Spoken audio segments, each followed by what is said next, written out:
Dans les montagnes enneigées du Montana, en 1876, un ancien cavalier français, Jean-Louis Moreau, hanté par le massacre de sa femme et de sa fille, vit en ermite, le cœur gelé comme la toundra. Une nuit d'orage, un enfant de 8 ans, Pierre Duval, émerge des ténèbres, blessé et affamé, murmurant « Je n'ai jamais eu de père ». Leur rencontre improbable défie le destin cruel de la frontière. Un pardon inattendu, une rédemption forgée dans le sang et les larmes. Que se passe-t-il quand un fantôme du passé trouve une raison de vivre? Écoutez jusqu'au bout pour découvrir comment une main d'enfant efface les cicatrices les plus profondes. D'où regardez-vous cette histoire? Abonnez-vous pour plus de récits épiques et partagez en commentaire. Votre voix pourrait inspirer le prochain. Le vent hurlait comme un loup blessé à travers les pics du Montana en 1876, fouettant la neige en tourbillons acérés qui s'infiltraient dans chaque fissure de la cabane de Jean-Louis Moreau. L'ancien cavalier français, déserté par les fantômes de sa vie, se tenait courbé près d'un feu chiche, ses mains calleuses frottant le canon rouillé de son revolver. 3 ans plus tôt, sur la frontière sanglante, une bande de pillards avait incendié sa ferme, emportant sa femme Marie dans les flammes et sa fille Claire, âgée de 6 ans, d'une balle perdue. Le sang sur la terre rouge, l'odeur de chair brûlée. Ses souvenirs le rongeaient comme la rouille sur son acier. Déserté de l'armée après avoir refusé un ordre de massacre, il errait maintenant ici, ombre parmi les ombres, survivant de gibier piégé et de whisky volé aux carcasses de chariots abandonnés. La nuit s'épaississait, un noir d'encre où les étoiles se noyaient sous les nuages lourds. Jean-Louis rechargea son arme d'un geste mécanique, le clic du cylindre résonnant comme un écho de son âme brisée. Il n'entendit pas le craquement au début. Le blizzard masquait tout. Puis, un gémissement, faible mais humain, perça le chaos. Il bondit, revolver levé, le cœur cognant comme un tambour de guerre. La porte de planche, mal jointe, s'ouvrit d'un coup, laissant entrer un courant glacial chargé de flocons voraces. Devant lui, titubant dans la lumière vacillante, se dressait une silhouette minuscule, pas plus haute qu'un sac de farine. Un gamin de 8 ans, couvert de boue gelée et de sang séché, ses vêtements en lambeaux claquant contre sa peau pâle. Pierre Duval, bien qu'il ne le sût pas encore, s'effondra à genoux, ses petits poings serrés contre sa poitrine, un pied traînant une plaie purulente enveloppée de chiffon souillé. Ses yeux, d'un bleu perçant comme l'acier d'un couteau Comanche, fixèrent Jean-Louis sans ciller, brillant d'une fièvre qui n'était pas seulement physique. « Qu'est-ce que... » grogna Jean-Louis, sa voix rauque comme du gravier sous les bottes. Il visa l'ombre, mais quelque chose dans ce regard d'enfant le figea. Pas de peur, pas de supplication, juste une faim vorace, animale, et une solitude qui reflétait la sienne. Le gosse haleta, ses lèvres gercées saignant à chaque mot. J'ai froid. Puis, plus bas, comme un secret arraché à la nuit, je n'ai jamais eu de père. Les mots frappèrent Jean-Louis comme une gifle de vent arctique. Père. Le mot invoqua Claire, sa petite ombre rieuse courant dans la poussière de la ferme, appelant « Papa » avant que le feu ne l'engloutisse. Il baissa son arme, le canon tremblant, et un nœud se forma dans sa gorge, mélange de rage et de pitié refoulée. « File d'ici, morveux !» cracha-t-il, mais sa voix manquait de conviction. Dehors, la tempête redoublait, un mur blanc qui engloutirait n'importe quel intrus. Pierre ne bougea pas, ses yeux implorant sans un pleur, son corps secoué de frissons. Jean-Louis jura en français, un flot de malédictions né des tranchées de la guerre civile. Il attrapa une couverture de laine rêche, la jeta sur les épaules osseuses de l'enfant et le traîna à l'intérieur, claquant la porte contre le froid assassin. Assis près des braises, Pierre avala des cuillerées de ragoût froid, restes de lapin et de racines bouillies, comme un loup affamé. Entre deux bouchées, il murmura son histoire en bribes. Une caravane de pionniers, massacrée 3 jours plus tôt par la bande de Jacques Rouge. Ces loups des plaines qui ne laissaient que des os blanchis. Père égorgé, mère criblée de balles, frères et sœurs disparus dans la fumée. Lui seul avait rampé dans la neige, fuyant vers ces montagnes maudites. Jean-Louis écouta en silence, rechargeant son revolver machinalement. La tempête cognait aux parois, un tambour funèbre pour les morts. Dehors, la nuit avalait tout. De dedans, un lien fragile naissait, forgé dans le désespoir.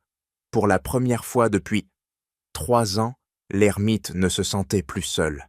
Mais le gamin était une menace, un témoin vivant qui attirerait les pillards, ou pire, les patrouilles de l'armée cherchant les déserteurs. Pourtant, en voyant Pierre s'endormir, roulé en boule sous la couverture, Jean-Louis posa une main hésitante sur son épaule, la peau brûlante de fièvre. La nuit s'étirait, lourde de promesses sanglantes. L'aube perça les fissures de la cabane comme une lame émoussée, filtrant une lumière grise qui dansait sur la peau fiévreuse de Pierre. Jean-Louis se redressa d'un bond, sa main encore posée sur l'épaule du gamin, sentant la chaleur anormale, irradiée comme un fer rouge. La fièvre montait, un ennemi invisible qui s'infiltrait dans les veines, transformant le corps frêle en fournaise. Il jura entre ses dents, le son étouffé par le hurlement persistant du vent dehors. 3 jours dans cette geôle de bois, et déjà le gosse payait le prix de sa pitié imprudente. Il fouilla ses réserves maigres, une poignée de haricots secs, du sel volé à un convoi abandonné, et un croc de cerf pour remuer le tout. L'eau du ruisseau gelée, fondue sur les braises, bouillonna dans une casserole cabossée, emplissant l'air d'une vapeur âcre qui combattait l'odeur de sueur et de pourriture naissante. Jean-Louis y jeta les haricots, ajoutant une lanière de viande de bison séchée, racornie comme du cuir de botte. Le mélange mijotait, crépitant comme un fusil mal huilé, tandis qu'il bandait de nouveau la plaie aux pieds de Pierre, avec des chiffons trempés dans l'eau froide. La chair gonflée suintait un pus jaunâtre, strié de veines rouges qui serpentaient comme des rivières de lave sous la peau. Pierre s'agita, ses paupières papillonnant sur des yeux voilés. « Monsieur, ça brûle », gémit-il, sa voix un filet de fumée, dans le froid matinal. Jean-Louis le força à avaler une cuillerée du bouillon tiède, le liquide coulant sur son menton barbouillé. « Bois, gamin, ou la montagne te bouffera avant les pillards. » Les mots étaient rudes, taillés dans le granit de sa propre survie, mais ses gestes trahissaient une urgence nouvelle. Il ne pouvait pas laisser ce morveux crever, ici, pas après avoir vu dans ses yeux le reflet de Claire, cette innocence arrachée trop tôt. Les jours se fondirent en un rituel âpre, rythmé par le craquement du feu et le gémissement du vent. Jean-Louis traqua un lièvre dans la poudreuse, ses bottes s'enfonçant jusqu'aux genoux, le fusil pesant comme un remords sur son épaule. De retour, il écorcha la bête d'un geste précis, sa lame glissant entre la fourrure et la chair, comme un serpent dans l'herbe haute. Pierre, alité sur une paillasse de peau, observait depuis son nid de couverture, apprenant sans un mot. Comment nouer un piège avec du fil de fer barbelé? Comment repérer les traces d'un puma dans la neige piétinée? Les bêtes sentent la faiblesse, grogna Jean-Louis en lui tendant un bout de viande crue à mâcher. Toi aussi, apprends à la cacher. Mais la fièvre ne cédait pas. La nuit du 3e jour, la tempête se tut un instant, laissant place à un silence oppressant, brisé seulement par les râles de Pierre. Il se convulsa, son corps arqué comme un arc tendu, crachant un filet de bile sur le sol de terre battu. « Papa, non !» balbutia-t-il, les mots arrachés à un cauchemar où les flammes de la caravane léchaient encore les voiles de sa mère. Jean-Louis le plaqua au sol, son poids comme une ancre contre la tempête intérieure. La plaie au pied s'était ouverte, vomissant un pus fétide qui empuantissait l'air confiné. Infection galopante, née de la saleté des plaines et du froid qui rongeait les os. Il n'y avait pas de docteur dans ces pics oubliés, pas de laudanum pour apaiser la douleur. Virginia City gisait à 3 jours de cheval, un bourg pouilleux grouillant de mineurs ivrognes et de shérifs aux poches troués par la corruption. Mais c'était la seule chance. Jean-Louis emballa ses maigres possessions dans un sac de toile. Cartouches, couteaux, une gourde cabossée. Il enroula Pierre dans une couverture, le soulevant comme un sac de grains, le gamin inerte contre son torse. « Accroche-toi, petit, ou on crève tous les deux. » Dehors, la neige reprenait de plus belle, un linceul blanc pour les fous qui défiaient la frontière. Le premier pas fut un serment silencieux. Jean-Louis chargea le gamin sur son dos, les sangles improvisées, mordant sa chair à travers sa chemise rapiécée. La montagne les avalait, ses flancs hérissés de pins tordus comme des doigts de crochus. Derrière eux, la cabane rapetissait, un point d'eau noire dans le blanc infini. Devant, le risque, les patrouilles bleues flairant les déserteurs, ou pire, les ombres de Jacques Rouge sur leurs talons. Mais pour la première fois depuis les cendres de sa ferme, Jean-Louis marchait vers quelque chose, pas seulement pour survivre, mais pour sauver un éclat de vie arraché aux griffes du destin. Les flocons s'accrochaient aux cils de Jean-Louis comme des éclats de verre pilés, tandis que le poids de Pierre sur son dos grandissait, alourdi par la fièvre qui consumait l'enfant de l'intérieur. La deuxième nuit de marche les avait menés dans un défilé étroit, un piège de granit où les parois abruptes se refermaient, comme les mâchoires d'un élan affamé. Il trébucha sur une racine enfouie sous la neige, jurant en français ancien, et s'effondra contre un rocher moussu, le souffle rauque comme un soufflet de forge. Pierre gémit faiblement, sa tête lollant contre l'épaule de l'homme, mais le silence de la gorge fut brisé par un craquement sec. Pas le vent, pas la glace qui se fend, mais le claquement d'une branche, piétinée par des bottes humaines. Jean-Louis se figea, sa main glissant vers le revolver à sa ceinture, le métal froid mordant sa paume engourdie. Des ombres se découpèrent dans la pénombre, des silhouettes enveloppées de couvertures, en peau de daim, leurs visages peints de bandes ocre et de suie, armes primitives et fusils volés, luisant sous la lune voilée.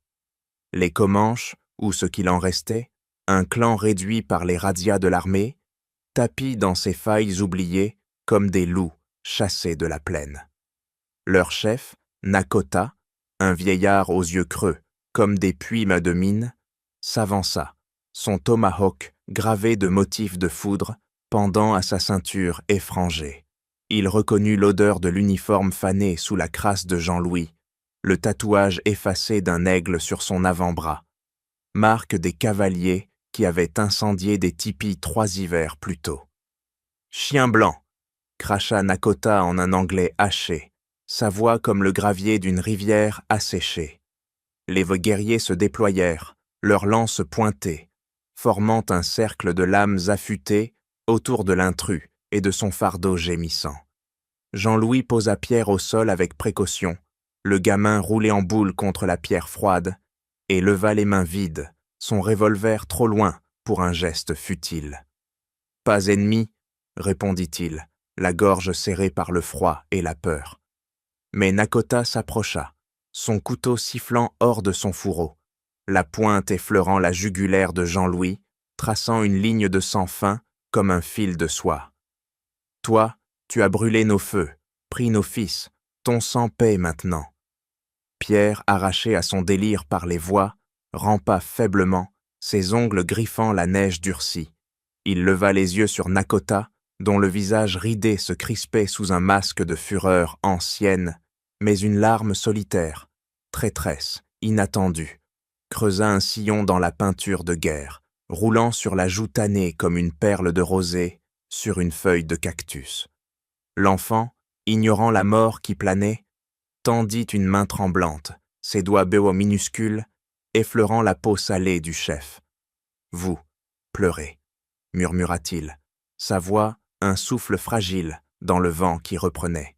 « Comme mon père, avant les flammes. » Le cercle se pétrifia. Les lances hésitèrent, les yeux des guerriers passant de l'éclat de la lame à la paume ouverte de l'enfant blanc.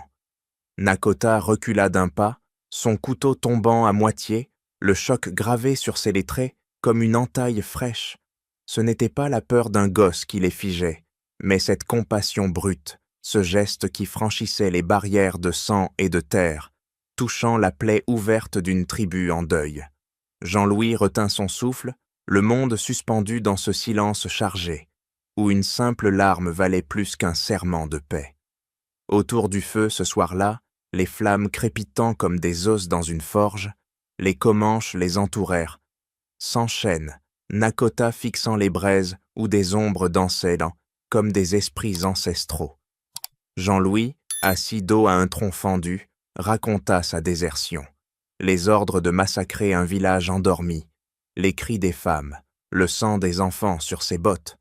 J'ai fui, car je ne pouvais plus porter leur mort sur mon âme. Nakota écouta, son visage impassible comme un masque de pierre, mais ses yeux trahissaient le tourment d'un homme qui avait vu ses propres fils tomber sous les balles bleues. « La vengeance est un cercle blanc, » dit-il enfin, sa voix basse comme le grondement d'un orage lointain. « Mais ce petit, il voit au-delà. Garde-le en vie, traite-le comme ta propre chair. C'est le prix pour que ton sang ne coule pas ce soir. » Si cette histoire de rédemption brute vous touche au cœur, comme elle m'émeut en la racontant, abonnez-vous pour ne pas rater la suite. Ces récits du Far West méritent d'être partagés avec ceux qui cherchent la vérité derrière les légendes. Pierre, bercé par la chaleur du feu, dormait d'enfin sans fièvre, enveloppé dans une peau de buffle. L'aube approchait, porteuse de vents plus sombres encore. Le soleil se leva comme une plaie ouverte sur l'horizon, saignante et pâle, jetant des ombres longues sur le campement Comanche, où les braises fumaient encore comme des blessures mal refermées. Jean-Louis s'éveilla au premier cri d'un aigle, son épaule raidie par le froid de la pierre. Pierre blottit contre lui, sous la peau de buffle, respirant enfin d'un rythme régulier. Nakota se tenait déjà debout, scrutant les crêtes enneigées, son profil taillé comme un totem contre la lumière naissante. Les proléguerriers s'affairaient en silence, aiguisant lances et cartouches, l'air chargé d'une tension qui puait la poudre et la sueur rance. Quelque chose approchait. Pas le vent, mais un grondement sourd, comme le tonnerre roulant dans les tripes d'un orage. Le premier coup de feu claqua comme un fouet sur peau tendue, ricochant contre les parois du défilé, suivi d'un hurlement qui fit bondir les chevaux. Jacques Rouge et sa bande déferlèrent des hauteurs, une quinzaine de loups hirsutes montés sur des mustangs écumants, leurs chapeaux rabattus sur des yeux fous, fusils crachant la mort dans un nuage de fumée âcre. Les Comanches ripostèrent instantanément, flèches sifflant comme des vipères, balles de Winchester mordant l'air gelé. Jean-Louis attrapa Pierre d'un geste instinctif, le plaquant au sol derrière un tronc fendu, tandis que les premiers corps roulaient trommis dans la neige, tachant le blanc d'écarlate. Le chaos explosa en un tourbillon de plomb et de cris. Un pillard bascula de sa selle, une lance Comanche plantée dans la gorge, gargouillant son dernier râle. Un guerrier à la peinture de guerre écarlate s'effondra, poitrine ouverte par un éclat de chevrotine. Jean-Louis roula sur le côté, son revolver tonnant dans sa main, la culasse claquant comme un marteau sur enclume. Une balle lui laboura l'épaule, un feu liquide qui le fit chanceler, mais il riposta, fauchant un cavalier qui chargeait, l'homme dégringolant dans un amas de membres brisés et de sang fumant sur la neige. « Reste bas !» aboya-t-il à Pierre, le gamin les yeux écarquillés, agrippé à une racine comme à un talisman. Nakota se battait comme un diable des plaines, son tomahawk s'abattant sur un crâne dans un craquement humide, son fusil rugissant pour abattre un second assaillant à 10 pas. Les Comanches tenaient la ligne des rochers, leurs tirs précis comme des serres dents d'aigle, forçant les pillards à se disperser dans les fourrés hérissés de pins tordus. Mais Jacques Rouge, silhouette massive bardée de cartouchières, galopait au cœur de la mêlée, son colt crachant la vengeance pour le témoin qui avait échappé à son massacre. « Le gosse !» beugla-t-il, sa voix rauque couvrant le vacarme, ses yeux luisants comme des braises sous son bandana crasseux. Jean-Louis se releva, ignorant la morsure de sa plaie qui trempait sa chemise d'un rouge chaud, et chargea à travers la fumée âcre, son revolver vide claquant sur un pillard qui visait Nakota. Il le plaqua au sol, couteau en main, la lame plongeant dans la chair molle du cou avec un bruit de bouchon arraché. 3 corps jonchaient déjà son sillage, mais il ne comptait plus, seulement protéger le cercle où Pierre se terrait. Le gamin rampant maintenant vers un abri de rochers, ses petits poings serrés sur un éclat de silex comme une arme dérisoire. Le duel final se cristallisa au bord du précipice où le défilé s'ouvrait sur un vide vertigineux, le vent hurlant comme un chœur de damnés. Jacques Rouge sauta de cheval, son ombre massive se dressant contre Jean-Louis, les 2 hommes se jaugeant dans un silence ponctué d'échos de fusillades mourantes. « T'es le fantôme qui porte le mioche, hein ?» grogna le chef des pillards, son colt levé, le canon encore fumant. Jean-Louis, rechargeant d'une main ensanglantée, cracha un glavio rougi. « Et toi, t'es le chien qui tue pour un sac de grains. » Les coups partirent ensemble, un tonnerre assourdissant qui fit trembler les parois, la balle de rouge éraflant la joue de Jean-Louis dans une ligne de feu. Mais la sienne trouva sa marque, perforant la poitrine du colosse dans un jaillissement écarlate. Jacques, s'effondrant à genoux, mains crispées sur la plaie, son regard haineux s'éteignant comme une braise piétinée. La fumée se dissipa en volutes fantomatiques, révélant le carnage. 5 pillards morts, les Comanches victorieux, mais mutilés, Nakota couvert de sang qui n'était pas le sien. Pierre émergea des rochers, titubant vers Jean-Louis qui s'appuyait au vide, le monde basculant en taches noires. L'enfant se jeta contre lui, ses bras maigres enserrant la taille de l'homme, des sanglots étouffés contre la chemise trempée. « Vous m'avez pas laissé, » balbutia-t-il, la voix brisée par la terreur et le soulagement. Jean-Louis, le souffle court, posa une main lourde sur la nuque du gamin, son regard embrassant les corps inertes et les survivants qui se redressaient, ombre dans la brume. « Jamais, petit, t'es à moi maintenant. » Le soleil montait, indifférent, sur un champ de bataille où la haine s'achevait en un filet de sang coulant vers l'abîme. Le soleil, indifférent au carnage, avait grimpé haut, transformant la neige en bouillie sanglante qui collait aux semelles comme de la mélasse. Jean-Louis, adossé à un rocher ébréché, serrait Pierre contre lui, le gamin tremblant encore des échos de la fusillade, tandis que Nakota et ses guerriers dépouillaient les corps des pillards, scalps arrachés, cartouches ramassées comme des graines de vengeance. Une plaie fraîche au flanc d'un jeune Comanche suintait, mais le chef l'ignora, son regard fixé sur l'horizon où des nuages noirs s'amoncelaient comme des vautours. « Allez, blanc !» avant que les uniformes bleus flairent sur la poudre.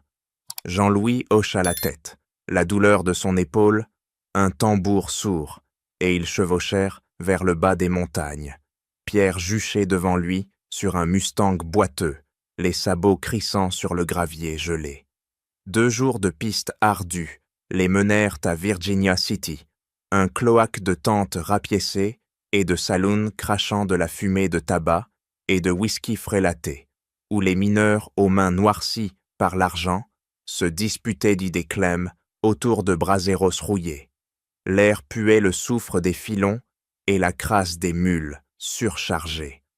Jean-Louis mit pied à terre devant le poste de shérif, une cahute de rondins bardée de balles perdues, Pierre traînant derrière lui comme une ombre apeurée. À peine avait-il franchi le seuil que 2 adjoints, jaillirent, fusils levés, reconnaissant l'ancien cavalier aux cicatrices de désertion gravées sur son dossier poussiéreux. « Moreau, déserteur français, on t'attendait pour la potence », grogna le shérif, un colosse barbu nommé Arlan, son étoile ternie luisant sous une lampe à huile. Les menottes claquèrent comme des mâchoires de piège à ours, et Jean-Louis fut traîné dans une cellule, aux barreaux rouillés, Pierre hurlant depuis le couloir. « Il m'a sauvé! C'est mon père !» Mais les gardes l'évacuèrent, le gamin se débattant comme un chat sauvage, ses cris se perdant dans le tumulte de la rue, où des prospecteurs ivres braillèrent des complaintes sur des femmes de perdues. La nouvelle se répandit comme une traînée de poudre dans un baril. Le déserteur qui avait terrassé Jacques Rouge, ce fléau des pistes, en alliance avec des Comanches, une légende née dans les murmures des saloons, gonflée par des whiskies partagés. Des mineurs affluaient au poste, réclamant un procès public, leur voix rauque clamant que la loi des cols, pas celle des capitales, dictait la justice ici. Le tribunal improvisé s'ouvrit sous un ciel plombé. Dans la cour boueuse du poste, une estrade branlante face à une foule de centames, feu de camp crépitant dans la nuit tombante. Arlan présidait, un gourdin à la main, tandis que Jean-Louis, enchaîné, fixait les ombres dansantes. Pierre grimpa sur l'estrade, les yeux fiévreux, mais la voix ferme. Il m'a porté à travers la tempête, combattu les loups de rouge pour moi, et les Comanches. Ils l'ont épargné pour ce qu'il a fait pour eux. La foule bruissa, sceptique, jusqu'à ce qu'une silhouette encapuchonnée émerge des ténèbres, Nakota, déguisé en trappeur, flanqué de 2 guerriers, voilés. « Le blanc a versé son sang avec le nôtre », tonna-t-il, sa voix roulant comme un éboulis. « Rouge est mort par sa main. La dette est payée. » Arlan tapa du gourdin, le silence tombant comme une lame. Les murmures enflèrent en acclamation quand le shérif, pesant le témoignage et la légende naissante, prononça l'amnistie. « Pas de potence, Moreau, mais adopte le gosse et travaille pour la ville, où la prochaine balle te trouvera. » La foule rugit, bière levée comme des trophées. Des semaines plus tard, sous un soleil de plomb, Nakota revint au crépuscule, menant un troupeau de 26 bêtes Comanches, leurs cornes courbées, comme des crocs de coyotes, mugissant dans la poussière de la rue principale. « Pour le petit », gronda-t-il à Jean-Louis, qui tenait Pierre par l'épaule devant leur nouvelle cahute de rondins, un enclos fraîchement cloué. Sa main a effacé ma larme, ces bêtes effacent une part de la haine, élevez-les bien, elles sont le pont entre nos mondes. Pierre caressa le museau d'une vache, ses yeux brillants, tandis que la foule observait en silence ce pacte fragile. Un an passa, Jean-Louis forgeant des fers à cheval pour les diligences, Pierre apprenant à traire et à monter, leur sourire se mêlant au vent des plaines. Dans ce Far West, taillé à la hache, où la loi se forgeait dans le sang, une main d'enfant avait gravé une paix plus durable qu'un traité, un legs de cornes et de cicatrices liant l'oublié à l'indompté. Dans les vents hurlants du Montana, une main d'enfant a effacé plus que des larmes. Elle y forgé une famille du chaos de la frontière. Cette légende brute nous rappelle que la rédemption naît souvent des gestes les plus inattendus. Qu'avez-vous ressenti face à cette odyssée de sang et de pardon? Partagez vos réflexions en commentaire. De quel coin du monde suivez-vous ces échos du Far West? Merci d'avoir voyagé avec nous jusqu'au bout. À la prochaine île d'histoire, où les ombres de l'Ouest révéleront de nouveaux secrets.